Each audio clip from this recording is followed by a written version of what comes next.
اعوذ باللہ من الشیطان الرجیم سورہ البقرہ آیت نمبر 88. وقالو and they said قلوبنا our hearts غلفن are wrapped بل نے لعنہم اللہ has cursed them Allah بکفرہم for their disbelief وقلیلاً so little ما what ماں جب لگ جاتا ہے قلیل کے ساتھ تو مطلب بہت ہی کم، ویری لیس. یؤمنون دے بلیو. اچھا، اب بات ان کی بنی اسرائیلیوں کی، یہودیوں کی ہو رہی ہے. یہ کہتے ہیں کہ وقالو قلوبنا غلف، کہ ہمارے دل غلافوں میں ہیں، لپٹے ہوئے ہیں، ریپڈ ہیں، کورڈ ہیں. مطلب یہ ہے کہ ہم اتنے پڑھے لکھے ہیں اور ہم اتنے تھنک ٹینکرز ہیں کہ ہمیں مزید کسی چیز کی ضرورت نہیں ہے. کوئی نیا عقیدہ، کوئی کانسیپٹ ہمارے اندر داخل نہیں ہو سکتا. ٹھیک ہے، تو اور یہ ان کی ایک اور بری خصلت بیان کی گئی کہ وہ یہ سمجھتے ہیں کہ ان سے بڑھ کر کوئی علم والا نہیں ہے. ٹھیک ہے، اور اپنی بری صفات کو بھی اچھا بنا کر دکھانے کی کوشش کرتے ہیں، اور باوجود اس کے کہ وہ یہ جان گئے تھے ان کی کتابوں میں رسول صلی اللہ علیہ وسلم کی بشارتیں موجود تھیں، لیکن وہ حق کا انکار کر رہے تھے. اور پھر اس طرح کی باتیں کہ قلوبنا غلف، لائک ہمارے دل غلافوں میں ہیں، اور جو ہمارے اندر ہے، جن عقائد پر ہم ہیں وہی ٹھیک ہے، اب مزید کوئی عقیدہ ہم قبول نہیں کر سکتے. ہم اتنے مضبوط عقائد کے حامل ہیں، ہم اتنے ڈٹرمنڈ ہیں اپنے عقائد پر، اور ہمارے عقائد ہی ٹھیک ہیں کہ اس میں کوئی مزید کوئی وسوسہ نہیں ڈال سکتا، کوئی ہمیں شکوک و شبہات میں نہیں ڈال سکتا، حالانکہ ان کے عقائد کیا تھے؟ باطل تھے. ٹھیک ہے، اور لیکن حق کو قبول نہیں کر رہے تھے اور الٹا خود کو حق پر ثابت کر رہے تھے. تو اللہ تعالیٰ نے ساتھ ہی فرمایا بل لعنہم اللہ بکفرہم، کہ ایسا نہیں ہے کہ یہ اپنے عقائد میں درستگی پر ہیں یا یہ حق پر ہیں، بلکہ بکفرہم، یہ اپنے کفر اور ہٹ درمی کی وجہ سے اللہ تعالیٰ کی لعنت کا شکار ہوئے. ٹھیک ہے، تو مطلب یہ ہے کہ یہ باطل پر ہیں، یہ حق پر نہیں ہیں. ان کا جو مذہب ہے وہ جھوٹ ہے، اور جو ان کے عقائد ہیں وہ بھی جھوٹے ہیں. ٹھیک ہے، ان پر وحی الہی کی دلیل نہیں ہے، اگرچہ کہ یہ کہتے ہیں کہ ہماری طرف تو آیت نازل ہوئی، لیکن کیا ہے کہ انہوں نے اس کتاب کو ہی بدل ڈالا. تو کہ اللہ کے دیے ہوئے عقائد کو، اس کی تعلیم کو بدل دیا اور اپنی مرضی سے عقیدے شامل کر لیے. جیسے جہنم کی آگ ہمیں چھوئے گی تو صحیح، لیکن کچھ ہی دن چھوئے گی، صرف اتنے دن جتنے دن ہم نے بچھڑے کی عبادت کی تھی. تو یہ ساری باتیں انہوں نے کہاں سے لیں؟ یہ ان کے اپنے بنائے ہوئے عقائد تھے اور ان پر جم گئے. تو اللہ تعالیٰ فرما رہے ہیں ان کے جو یہ دھوکہ دے رہے ہیں، اللہ تعالیٰ نے فرمایا کہ دراصل ایسا ہے کہ اللہ نے ان کے کفر اور ہٹ درمی کی وجہ سے ان پر ایسی لعنت کی مار ڈالی کہ فقلیلا ما یؤمنون، کہ ان میں سے تھوڑے ہی ہیں جو ایمان لاتے ہیں. ٹھیک ہے، ان کے دل کہنے کو تو وہ کہتے ہیں نا کہ ہم غلاف میں ہیں، رسول صلی اللہ علیہ وسلم کی ہدایت کی باتوں کو سنتے تھے لیکن اس کو قبول نہیں کرتے تھے، اور اس پر وہ بڑے مغرور تھے. لیکن اللہ تعالیٰ نے فرمایا کہ جب ان پر لعنت دے دی گئی، تو اب جب اللہ کی رحمت ہی نہ ہو تو پھر انسان کو ہدایت نہیں دی جاتی، اس کو سیدھے راہ کی توفیق ہی نہیں ملتی ہے. ٹھیک ہے، اگر کوئی شخص گناہوں میں اور اپنی تکبر میں اور ہٹ درمی میں آگے بڑھتا چلا جاتا ہے، تو اللہ کی طرف سے یہ بھی عذاب کی ایک شکل ہوتی ہے کہ اگر کوئی اس کو ہدایت کا راستہ نظر بھی آئے تو وہ اس کو قبول نہیں کرتا، کیونکہ اللہ کی رحمت ہی ہے جو انسانوں کو ہدایت کو قبول کرنے کی توفیق دیتی ہے. ٹھیک ہے، جیسے شیطان کے لیے آتا ہے نا کہ اس نے جب اللہ کے حکم سے انکار کیا اور پھر اس پر تکبر کیا اور جم گیا اور واپس نہیں پلٹا، تو پھر اس پر لعنت دے دی گئی. اب جس پر لعنت ہوگی اس کا ٹھکانہ جہنم ہے. یہ اللہ کی رحمت ہے جو لوگوں کو جنت میں لے جائے گی، ٹھیک ہے، اور جنت تک جانے کا راستہ اسی دنیا میں ملنا ہے ہدایت سے۔ تو جب انسان وہ ہدایت ہی قبول نہ کرے تو پھر وہ کیا ہے، دراصل اس کے اوپر تو رحمت ہی نہیں آ رہی، وہ تو لعنت کا مستحق ہے۔ تو اللہ تعالیٰ نے ان کے دھوکے کی کلئی کھولی ہے۔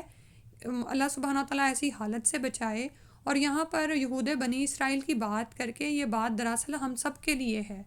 کہ اگر کوئی شخص دنیا میں اللہ کا نافرمان ہے اور مسلسل پے در پے نافرمانیاں ہی کرتا چلا جا رہا ہے، اور دوسری طرف وہ اللہ تعالیٰ کی طرف سے نعمتوں سے بھی نوازا جا رہا ہے، یعنی بعض اوقات ہم دیکھتے ہیں نا کہ کوئی ظالم زمین پر بہت ظلم کر رہا ہے لیکن اللہ کی طرف سے اس کی پکڑ نہیں آتی اور وہ آگے سے آگے بڑھتا چلا جاتا ہے، تو یہ دراصل اس پر دنیا میں حجت تمام ہو رہی ہوتی ہے اور آخرت میں اس کا ٹھکانہ جہنم ہی ہوتا ہے، ٹھیک ہے، کہ وہ خود کو ٹھیک سمجھ رہا ہوتا ہے، حالانکہ اللہ کے ہاں وہ بہت ہی زیادہ مغضوب، یعنی کہ ایسا شخص جس پر غضب نازل ہو وہ لکھا جا چکا ہوتا ہے۔ تو کیونکہ اللہ کی لعنت پڑ چکی ہوتی ہے ایسے انسان پر، تو لعنت کا اثر کیا ہوتا ہے کہ انسان کا دل حق بات کو قبول نہیں کرتا۔ تو اپنی اپنی زندگی میں ہمیں بھی دیکھنا چاہیے کہ کہیں ایسا تو نہیں کہ ہم اپنے ہی خواہش نفس میں پڑی ہوئی ہیں، اپنی مرضی کی زندگی گزار رہے ہیں اور اس کو ہم دین اسلام کا نام دیتے ہیں، اور پھر ہم نعمتوں میں کھیل رہے ہیں اور ہم سمجھتے ہیں کہ اللہ ہم سے راضی ہے، اسی لیے تو ہمیں دیے چلا جا رہا ہے، ٹھیک ہے۔ تو فرمایا فَقَلِيلًا مَا يُؤْمِنُونَ، ان میں سے کم ہی ہیں جو ایمان لاتے ہیں، اور وہ کم میں سے کون تھے؟ جیسے عبداللہ بن سلام رضی اللہ عنہ کا نام آتا ہے اور ان کے عقیدت مندوں کی جماعت ہے، اور بعض علماء ہیں، اور اس کا ترجمہ یوں بھی کیا جاتا ہے کہ یا تو ان میں سے کم لوگ ایمان لاتے ہیں یا کچھ باتوں پر وہ ایمان لاتے ہیں، جیسے پیچھے ہم نے پڑھا کہ اللہ کی کتاب توریت میں سے تھوڑی بہت باتوں پر کو وہ مانتے تھے، کچھ احکامات پر ایمان لاتے تھے اور اکثر احکامات کا انکار کر دیتے تھے، ٹھیک ہے۔ تو یہ کیفیت یہ ہم نے اپنی اپنی زندگی میں بھی دیکھنی ہے، مسلم امہ میں بھی ظاہر ہے یہ چیز ہے کہ ہم نے وہ بنا لیے ہیں عقائد، اور جب ہمیں دین اسلام یعنی اصل دین کی طرح بلایا جاتا ہے تو ہم کیا کرتے ہیں کہ نہیں، ہم تو اپنے عقیدے میں بڑے پکے ہیں اور ٹھیک ہیں، نعوذ باللہ من ذالک۔ تو کم ہی ہیں جو اللہ کی وحی پر ایمان لے آتے ہیں۔ ایمان لانے کا مطلب یہ ہوتا ہے کہ اس کے مطابق عمل کر کے دکھانا، اس راہ ہدایت کو اپنی زندگیوں میں شامل کر لینا۔ اور پھر ہم میں بھی بے شمار ایسے ہیں جو کہ کچھ احکامات کو تو بڑی شد و مت سے مانتے ہیں، مثلا نمازیں بھی پڑھیں گے، روزے بھی رکھیں گے، حج پر بھی حج عمرے بھی کریں گے، زکوٰۃ بھی دیں گے، سب کچھ کریں گے، لیکن ان کا معاملہ لوگوں سے اتنا خراب ہوتا ہے کہ جب کسی سے بات کرتے ہیں برے طریقے سے بات کرتے ہیں، جب کسی سے معاملہ کرتے ہیں اس کو دھوکہ دیتے ہیں، جھوٹ فریب یہ سب کچھ ان کی زندگی میں شامل ہوتا ہے۔ تو یعنی ایمان تو لاتے ہیں لیکن تھوڑے احکامات پر، جو مرضی کے ہوتے ہیں ان کو مان لیا اور جو نہیں مرضی کے ان کو نہ مانا۔ تو یہ بھی دیکھنا ہے کہ ایسا تو نہیں کہ ہم بھی انہی لوگوں میں شامل ہیں، نعوذ باللہ من ذالک۔ پھر فرمایا وَلَمَّا and when جَاءَهُمْ came to them کتاب a book من عند اللہ from near Allah Musadiq confirming لما what was معهم with them وَكَانُوا though they used to من قبل before this يستفتحون they pray for victory۔ فتح کا لفظ اس میں نظر آ رہا نا، فتح وکٹری کو کہتے ہیں اردو میں، تو شروع میں سین اور تا لگا ہوا ہے، تو مطلب یہ ہے کہ فتح مانگنا، وہ اللہ تعالیٰ سے فتح کی دعائیں مانگتے تھے۔ الَّذِينَ over those who كفروا disbelieved فَلَمَّا then when جَاءَهُمْ came to them مَا عَرَفُوا what they recognized كفروا they disbelieved بِهِ in it فَلَعْنَةُ اللَّهِ so the curse of Allah عَلَى الْكَافِرِينَ over the disbelievers۔ تو یہاں پر بھی یہود بنی اسرائیلی کی بات کی گئی ہے کہ جب اللہ کی طرف سے ان کے پاس ایسی کتاب آئی جو اس کتاب کی بھی تصدیق کرتی ہے جو ان یہود کے پاس تھی، یعنی قرآن آ گیا جو توریت کی تصدیق کرتا ہے، یعنی توریت میں جو احکامات ان کی خرد بد سے محفوظ ہیں جو تبدیل نہیں ہوئے، تو قرآن ان کی حقانیت کی گواہی دیتا ہے، ٹھیک ہے۔ اور ان یہود بنی اسرائیل کا یہ حال تھا کہ جب تک نبی صلی اللہ علیہ وآلہ وسلم کی بعثت نہیں ہوئی، یعنی جب تک نبی صلی اللہ علیہ وسلم رسول بنا کر بھیجے نہیں گئے، تو یہ اللہ سے دعائیں مانگتے تھے، کیونکہ یہ عرب قبائل سے جب جنگ کرتے تھے تو ازراہ حقارت امی اور ان کو اجڑ کہتے تھے، ٹھیک ہے، یعنی عرب لوگوں کو یہ ان سیولائزڈ قوم کہتے تھے اور خود کو یہ بڑے پڑھے لکھے سمجھتے تھے، اور ان کو یہ بڑا غرور اور تکبر تھا کہ ہمارے اندر انبیاء اور رسول آئے ہیں اور ہمارے اندر اللہ کی طرف سے ہدایت آتی ہے، یعنی ڈائریکٹ اللہ کی طرف سے ہمیں میسیجز آتے ہیں۔ تو جب یہ عرب قبائل سے جنگ ہارتے تو اس وقت اکثر اللہ تعالیٰ سے دعائیں مانگا کرتے تھے کہ اے اللہ اپنے آخری نبی صلی اللہ علیہ وسلم کو مبعوث فرما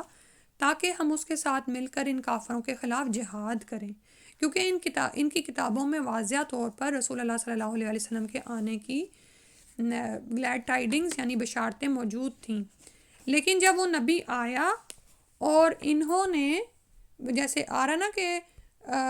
وہ نبی آیا اور ساتھ میں کتاب آئی، فلما جاءہم ما عرفوا، اور انہوں نے اس کو پہچان لیا تھا۔ کیسے پہچانا تھا؟ کیونکہ ان کی کتابوں میں رسول اللہ صلی اللہ علیہ وسلم کی باقاعدہ نشانیاں موجود تھیں۔ ابھی جو میں نے کچھ یہود کا نام لیا نا کہ وہ ان میں سے ایمان لے آئے تھے، انہوں نے آپ صلی اللہ علیہ وسلم کے پاس آ کر ان نشانیوں کو چیک بھی کیا تھا۔ مثال کے طور پر رسول اللہ صلی اللہ علیہ وسلم صدقہ قبول نہیں کرتے تھے، آپ کو اور آپ کی آل کو صدقہ نہیں لگتا۔ اسی طرح یہ اس نے آ کے چیک کیا تھا یہود نے، اور اس کے علاوہ دوسری بات یہ کہ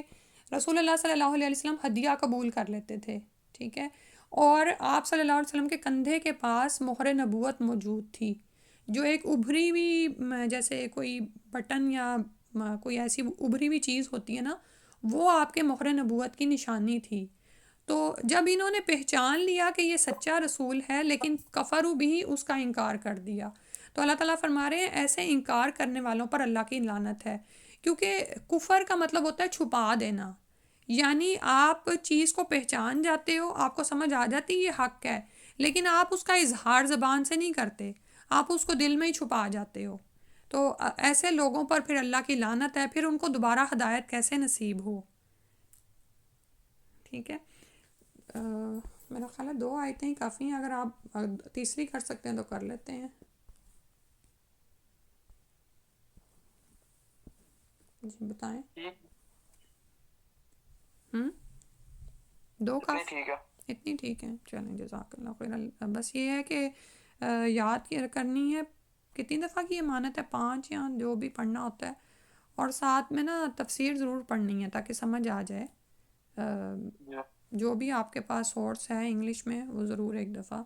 پڑھنا ہے اس کو۔ دعا پڑھ لیتے ہیں۔ سبحانک اللہم و بحمدک اشہد ان لا الہ الا انت استغفرک و اتوب الیک۔ السلام علیکم ورحمۃ اللہ۔